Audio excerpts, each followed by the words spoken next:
So let's rewind. My name is Sarah. Until about a year and a half ago, my love life was, well, let's just say it was the inspiration for many a sad Taylor Swift song I'd sing in the shower. Lots of duds, guys who couldn't commit, guys who still lived with their parents, not judging, but not for me at that point. The usual 20-something dating scene horrors. I work as a graphic designer for a mid-sized marketing firm. It's decent, I like my colleagues, and it pays the bill. Enter Mark. Mark is, and I say this with all the sincerity in my heart, the best man I've ever known. We met in a way that's so cliché it's almost embarrassing. At a local brewery's trivia night, my usual team bailed, and I was about to just go home, but the host knew me and said another small team was looking for an extra player. That team was Mark and his friend Dave. Right off the bat, Mark was just easy to be around. He's got this calm, warm energy. He's witty but not in an obnoxious way. Smart. He's an architect, which I find incredibly cool. And he actually listened when I spoke. We didn't win trivia, but I felt like I'd hit the jackpot. He asked for my number, and we went on our first official date a few days later. Dinner at this cozy Italian place, followed by a walk along the river. The age thing? Yeah, it came up. He mentioned he was 35, I said I was 25. He paused for a second, then just smiled and said, "Well, I guess that means I've had 10 more years to make silly mistakes so you don't have to." It was light. It wasn't a big deal. We talked about everything, our jobs, our families. He has a good relationship with his parents and a younger sister, our terrible taste in reality TV, our dreams. There were no red flags. He wasn't pushy. He wasn't trying to fast-track anything. He wasn't looking for a trophy girlfriend. He was just Mark. We dated for about 2 months before I decided it was time for him to meet my mom. My dad passed away when I was a teenager, so it's always just been me and mom. She can be a lot. She's very opinionated, very protective, and sometimes her idea of helping is more like meddling. But she's my mom. I love her. I prepped her. "Mom, I'm bringing my boyfriend Mark over for dinner on Saturday. He's really great. Just a heads up, he's a bit older than me. He's 35. The silence on the phone was deafening. Then 35? Sarah, honey, are you sure about this? That's quite a gap. What does he even want with someone your age? I try to keep it light. Mom, he wants to date me, presumably because he likes me. It's 2023, not 1953. Just be nice, please. For me, she grumbled something non-committal, and I hung up with a knot in my stomach. The dinner was tense. Mark, bless his heart, was a complete gentleman. He brought flowers for Mom, complimented her cooking, which to be fair is excellent, and tried to engage her in conversation. Mom, on the other hand, was like a prosecuting attorney. "So Mark, what are your intentions with my daughter?" Actual words, I kid you not. "Have you been married before? Any children? Don't you think you should be looking for someone more established in your own age group?" Sarah is still figuring her life out. Are you going to pressure her into settling down before she's ready? Mark handled it with grace. He answered honestly, calmly, and respectfully. He said his intentions were to get to know me better and see where things went. He'd never been married, no kids. He said he connected with me on a level he hadn't with others. Regardless of age, he assured her he wasn't pressuring me into anything. I was mortified. I kept trying to steer the conversation, but Mom would just circle back. After Mark left, I walked him to his car, apologizing profusely, and he just hugged me and said, "It's okay, she's just being a mom." I confronted her. "Mom, what was that? You were so rude." "Sarah, I'm just concerned. A 10-year age gap is significant. He's in a different stage of life. He'll want kids and marriage sooner than you will. He's probably looking for a younger woman to mold. Or maybe he can't get anyone his own age." The "can't get anyone his own age" comment really stung, because it implied I was some sort of consolation prize. "Mom, that's incredibly insulting to both of us.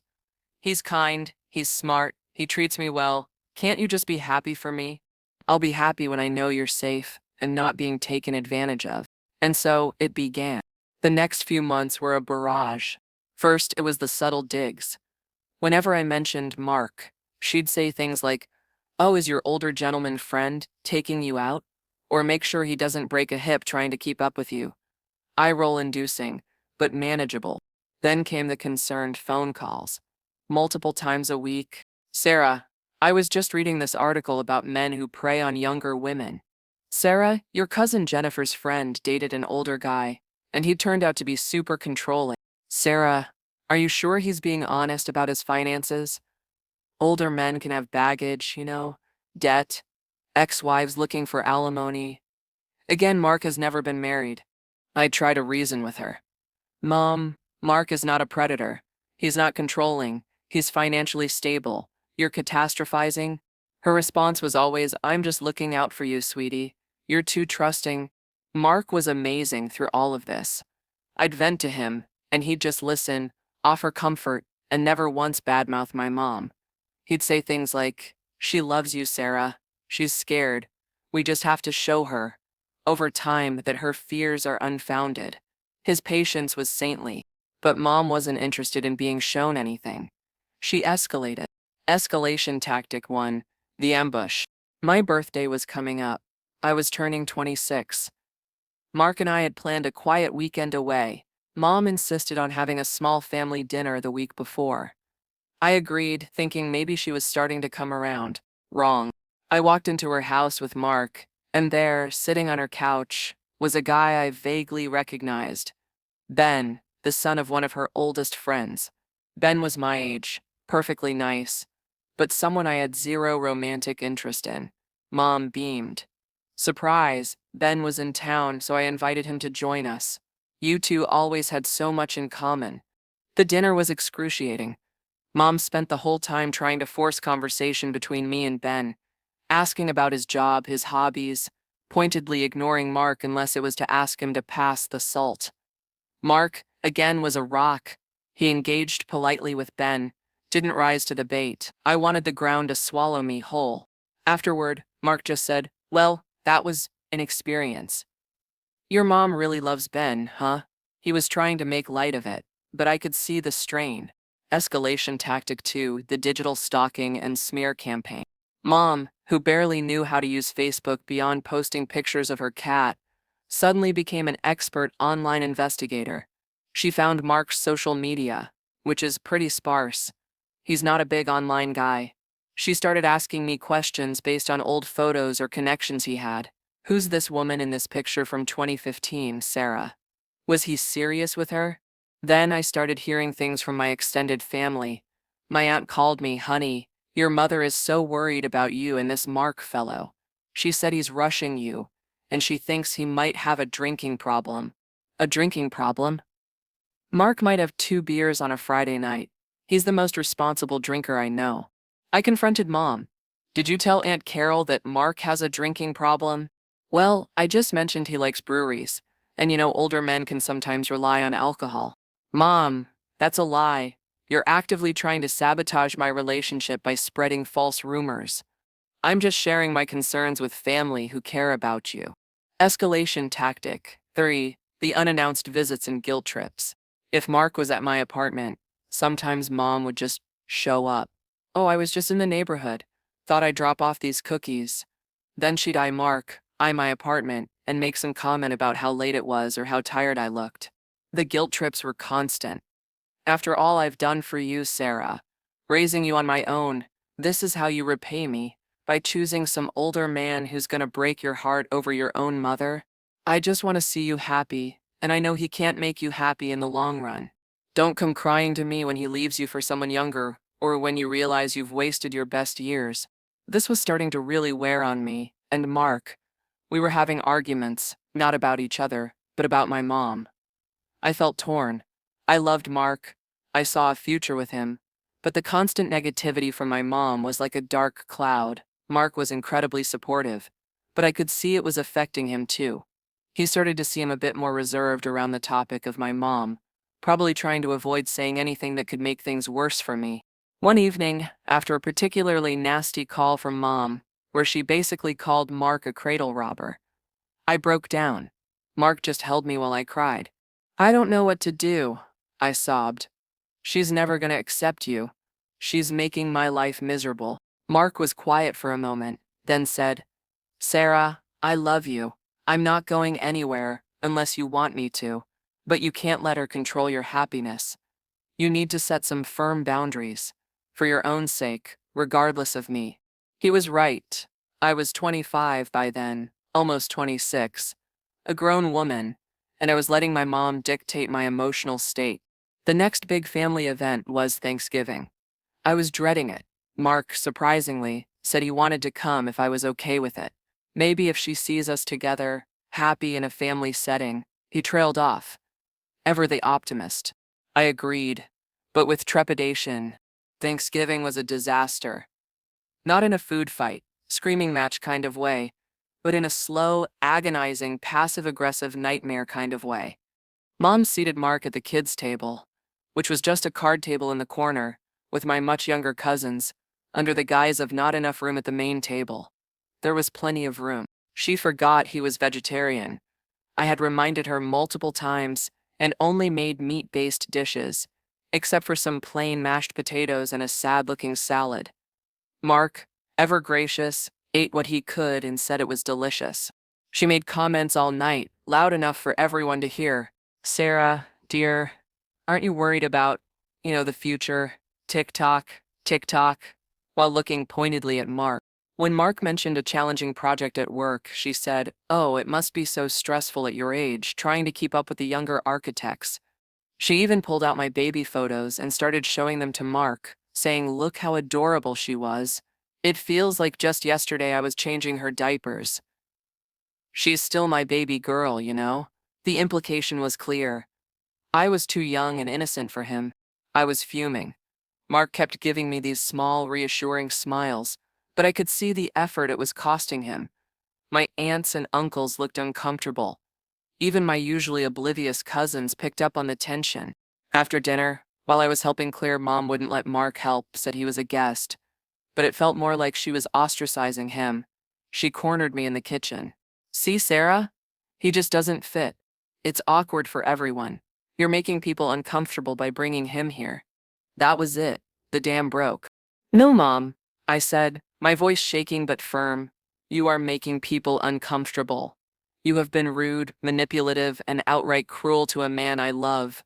A man who has shown you nothing but kindness and respect. This isn't about your concern for me anymore. This is about your control, and I won't let you do it. How dare you speak to me that way in my own home? And how dare you treat someone I care about so horribly?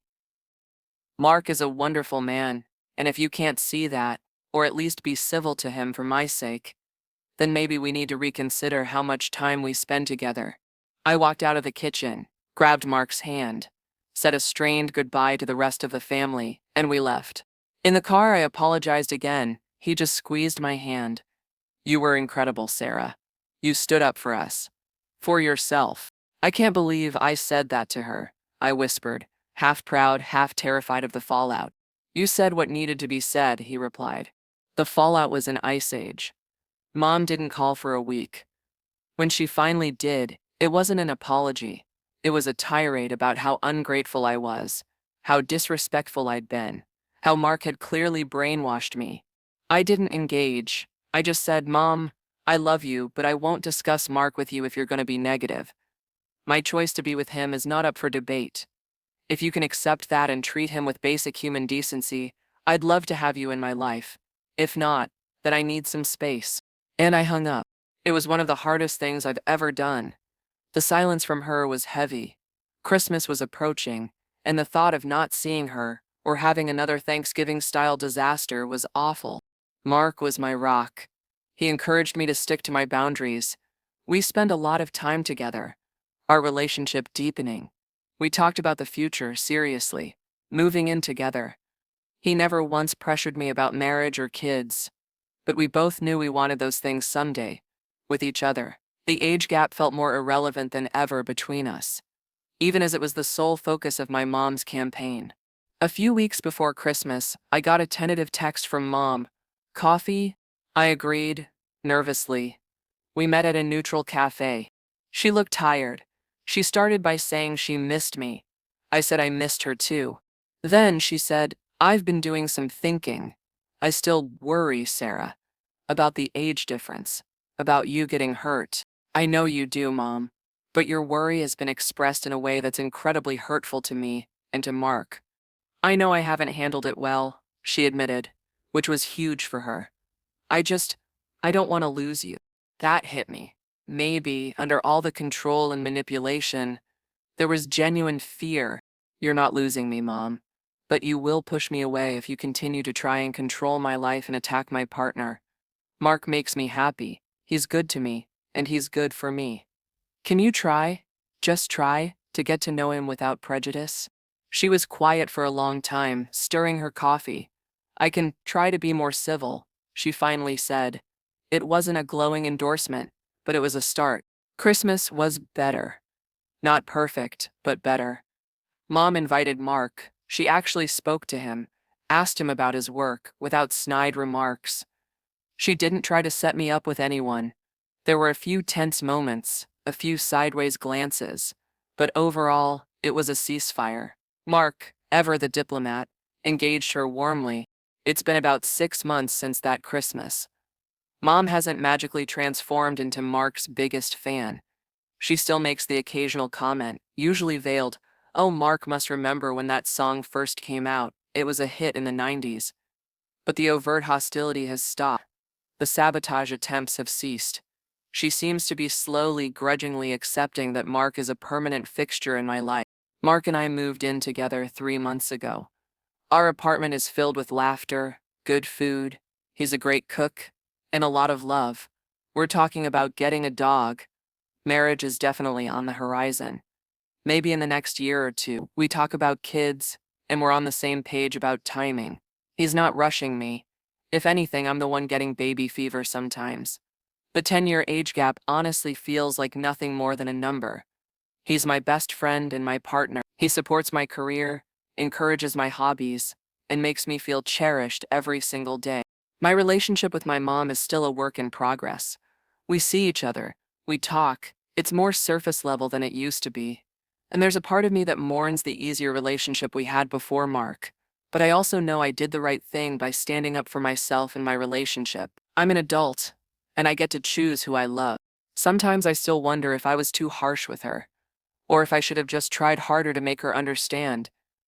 But then I look at Mark and how happy we are, and I think, no, my mom's happiness is not my responsibility, especially if it comes at the cost of my own. She had to learn that her attempts to protect me were actually hurting me.